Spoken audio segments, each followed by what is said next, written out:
It was mentioned here that the Council was not present. The reason they were not present was they were not invited. Minister Creighton was present on all occasions. Now, regarding this measure, I think a lot of practical, sensible measures are here, which I would support. Schengen is a great part of the European Union. We talk about freedom of movement, goods, capital, etc. But freedom does not mean uncontrolled. There have to be controls in everything, and particularly at times of exceptional circumstances.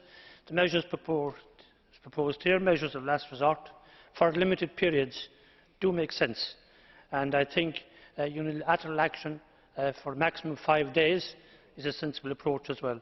So by and large, I think this is a step in the right direction, which will give a lot of consolation to citizens and also to Member States. So I welcome them. Gracias, señor Kelly. Tiene la palabra por minuto y medio el señor Engel. Merci, Monsieur le Président. Je trouve que nous sommes devant une contradiction fort intéressante. L'intérêt et l'engouement pour Schengen sont énormes, tant à l'intérieur de l'Union que même à l'extérieur. Et en même temps, nous assistons à une remise en question constante de son essence, qui est simplement l'absence de frontières intérieures au sein de l'Union européenne et de l'espace plus grand.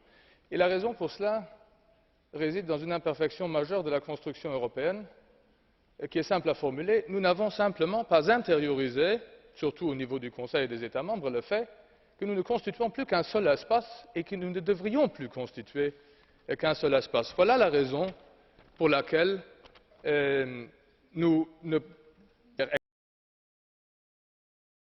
extérieur et que l'on aille se promener en Grèce ou à Malte pour voir la tête de ces propos, mais voilà également pourquoi les États préfèrent verrouiller leur territoire au lieu de protéger et gérer l'espace de libre circulation qui doit être celui de toute l'Union.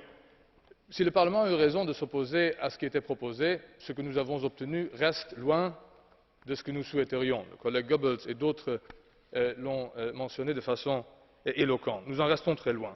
Parce que nous croyons toujours que nos policiers sont les meilleurs, parce que nos forces de sécurité sont les meilleures, et parce que le voisin n'est pas capable de fournir le même degré de sécurité que celui qu'un autre État membre serait en droit d'exiger. Arrêtons cela. Venons-en à une conscience européenne de la gestion de cet espace. Sans cela, Schengen restera ce que c'est actuellement, un terrain de bataille entre des États qui restent nationaux et un Parlement européen qui voudrait un espace continental. Gracias, señor Engel. Y ahora, minuto y medio, la señora Panayotova. Благодаря ви, господин председател. Уважаеми колеги, бих искала да поздравя докладчика господин Коелю за постигнатото споразумение със Съвета и Комисията по правилата за управление на механизма за Шенген, както и за това, че успя да защити позицията на Европейския парламент в тези дълги и трудни преговори. Приветствам, че механизмът за оценка и наблюдение на прилагането на правото от Шенген вече ще бъде европейски, а не само междуправителствен инструмент.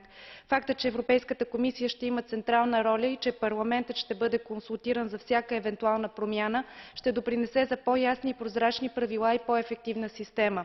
Вярвам, че новите разпоредби ще засилят координацията и сигурността между държавите членки, защото Шенген е зона преди всичко на доверие. Винаги колективният отговор на външни предизвикателства е по-ефективен. Вярвам, че това споразумение ще сложи край на появата на допълнителни критерии и двойни стандарти, които в момента се прилагат към България и Румъния, и ще бъде крачка напред към присъединяването им към Шенген. Убедена съм, че това ще придаде геополитическа добавена стойност към сигурността в региона.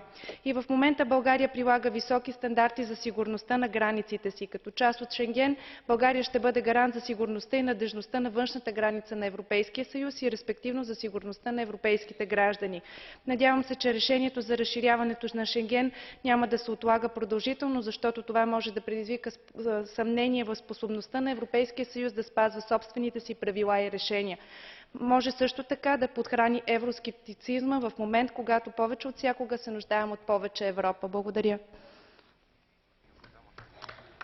Gracias, señora Panayotova. Pasamos al catch the eye y el primero en saltar al ruedo por un minuto, el señor Díaz de Mera. Con la venia, señor presidente. Gracias a Carlos y a Renate, hoy avanzamos considerablemente en la dimensión comunitaria de Schengen y en la libertad de tránsito de los ciudadanos. Voy a ser telegráfico. Ustedes han hecho un trabajo meritorio, intenso y constante. Se lo agradecemos. Resumidamente, el Parlamento bien y el Consejo mal. El Consejo ha estado inflexible y miope en el proceso. El Parlamento, gracias a ustedes, va a tener acceso a información relevante en procesos de evaluación y seguimiento.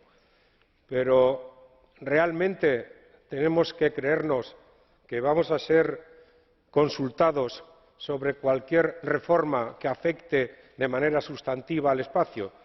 Me fío de la señora Malmström.